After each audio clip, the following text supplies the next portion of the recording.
On May 5, I got up to the English classes and then go to a soccer game. As soon as the English class were over, I went to my dad's restaurant for lunch and went to a game. After finished the lunch, I asked to my father to take me to a game that was being played on synthetic court Fundadores.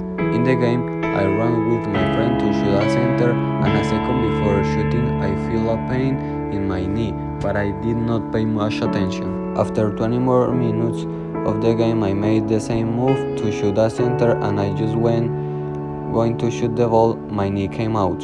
I decided to throw myself to a corner and accommodate it to try to continue playing, but the pain in my knee did not let me continue. The mother of a friend, saying that we could not walk, took me to her car to take me to a hospital. My father arrived at the hospital and we waited for 1 hour to see what the doctor would say. The only thing he said was that they could diagnose anything, so he preferred to let me rest, but with my knee immobilized.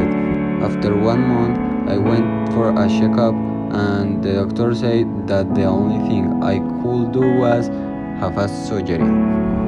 After some time of therapy, he told me to go to a gym to strengthen my knee.